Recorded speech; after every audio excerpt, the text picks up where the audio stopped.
Okay, you guys ready?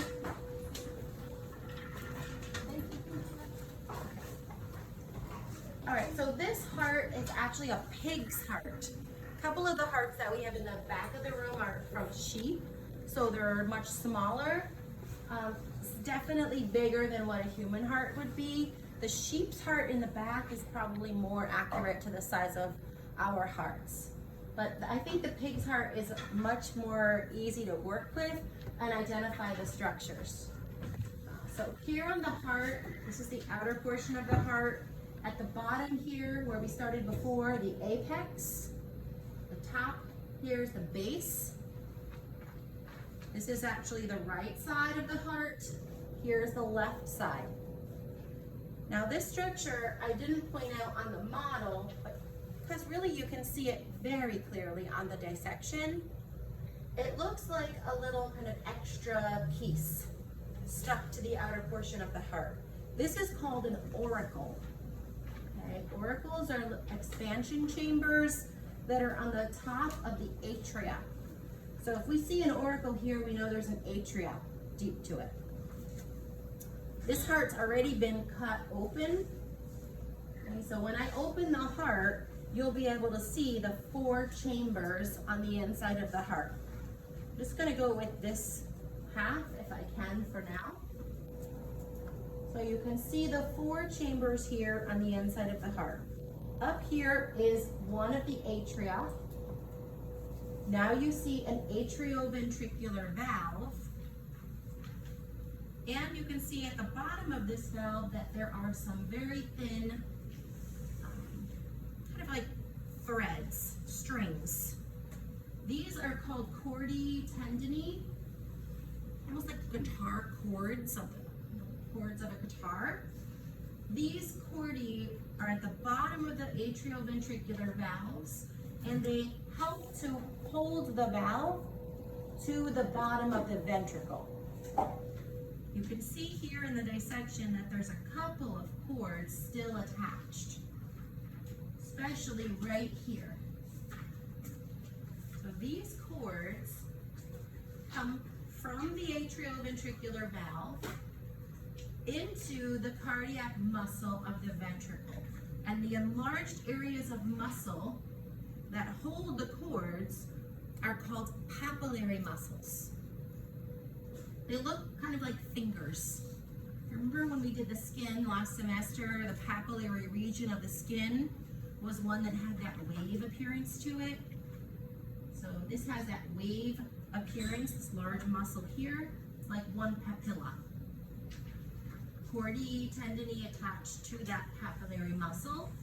You see those, you know you're in a ventricle. Here is the interventricular septum. Remember, the interventricular septum separates the ventricles. There's another ventricle here, and the ventricle we're just looking at over here. So our 2 ventricles on either side, the septum is separating those 2. Now what we need to tell is which is the right ventricle and which is the left ventricle. On the model, it might be easier. On the dissection, it's a little more difficult. So to do that, you can look at the thickness of the cardiac muscle on both sides of the heart. The cardiac muscle on the left side of the heart is actually much thicker. The cardiac muscle here, when it contracts and the heart beats, is going to pump blood out of the left ventricle and into the aorta, which has to go to the rest of the body. Very thick muscle. The right side, though, is thinner. It doesn't pump blood to the whole body. Where does it pump blood? Right side of the heart pumps blood to the lungs. Lungs aren't very far from the heart. Less cardiac muscle on the right side. So much thinner, we call this myocardium, the cardiac muscle, on the right compared to the left. So we know this is the left ventricle, and here is the right ventricle. Here's another atria up here. And likewise, another auricle. This atria is the right atrium. On this side, we were just looking at the left atrium. If this is the left atrium, and this is the left ventricle, what valve is this? What valve is in between these two? Right, if this is the left atrium and the left ventricle, then we know this is the bicuspid valve. Opposite side, we know this is the right atrium and the right ventricle, because this very thin wall tells us that. Then the valve that would be here would be the tricuspid valve. Sometimes we can use clues like that to work backwards, especially on the dissections when it's not maybe cut so beautifully. I didn't do it. I didn't cut this one. It was already cut. But here on this side of the heart, same technique that we did before. Very thin wall here in the ventricle. Much thicker wall on this side. Does everyone see that? So here we know then is the left ventricle. Here's the right ventricle. Interventricular septum in the middle. We can also see some of the vessels from the outside of the heart. Some large vessels, some of them have been cut open just to make it a little bit easier to identify. Kind of maneuver it in a way that I can open one of them. Okay, and you see this vessel here is closed. It's like deflated. But when I push on it, you can see that it opens up. Does everyone see that? Okay, the fact that it is deflated, that it's kind of flattened, tells me that this is most likely a vein. Veins carry blood towards the heart, typically. And veins have less smooth muscle in their walls than arteries do. Because a vein has less smooth muscle, it often collapses like this. Arteries generally hold their shape more. Okay, like this probably is an artery.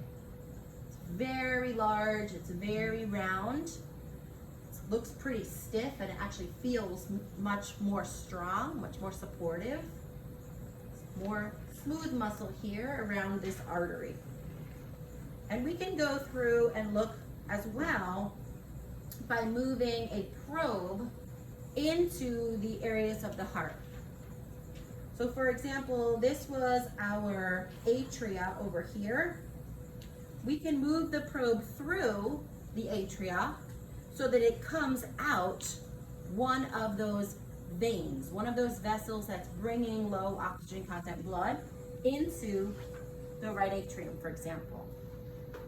So here was our right atrium. What vessel did I just move the probe through? Can you tell? This is the right atrium. What brings blood into the right atrium? And notice I'm at the base, the top of the heart, not the bottom. Any guesses? Superior vena cava. Okay. So this vessel here is the superior vena cava. On the practical or on the quiz, I would have a pointer or a couple of probes in that vessel, and you should be able to tell me what the vessel is. I'm not going to do all of the vessels, but especially the superior vena cava, it's very nice. It's easy to identify on this particular heart. Let's say I was in the right ventricle. Here being the right ventricle. If I was to maneuver my probe so that it goes into a vessel, what vessel would you expect to find from the right ventricle? Where does blood go? From the right ventricle, it's going to the lungs, right? It has to go through the pulmonary trunk in order to go to those lungs. So the other end of my probe is feeling for where the pulmonary trunk would be. It wasn't cut completely,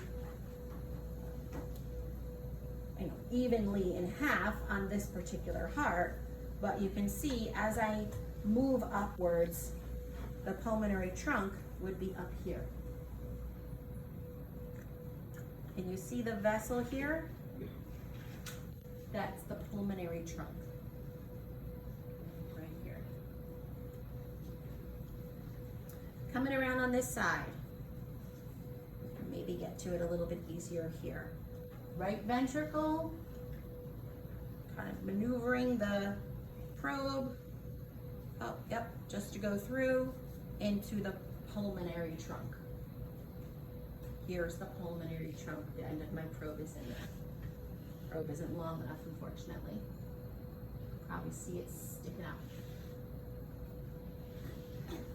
So, pulmonary trunk divides into the pulmonary arteries. We don't see those in this model. Sometimes the dissections are actually cut pretty low to the base of the heart, so you don't see very much of the pulmonary trunk or the aorta at all. This one happens to have a good amount of blood vessels still on the section, which is very nice.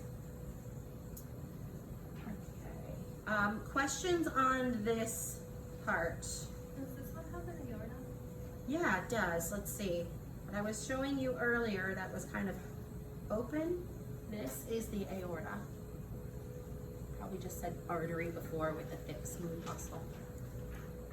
I wouldn't ask it on the dissection just because you can't see the whole connection very well. But you can see it in terms of thickness. Arteries much thicker, very thick wall compared to veins. Veins, like here, very thin wall, and they typically collapse like this. Don't stay as open as this artery here is. I did chordae, I did tendineae, papillary muscle. If there's anything I'm forgetting, certainly ask me, remind me. Could you say pulmonary arteries and pulmonary trunk? You should say pulmonary trunk if you can see the pulmonary trunk. Pulmonary arteries only if you see the arteries. Don't say them both as interchangeably. First the trunk if we were doing blood flow, for example. First say the trunk, then the arteries. I'm forgetting, let's see, there's one other term I'm forgetting, but that's okay. So you have a quiz on Thursday on blood and on the heart. I will not put the dissection on your quiz. I'll give you another class to look at the dissection. I will use the blood slides, the blood model, and the heart models on the quiz. Okay. Any questions?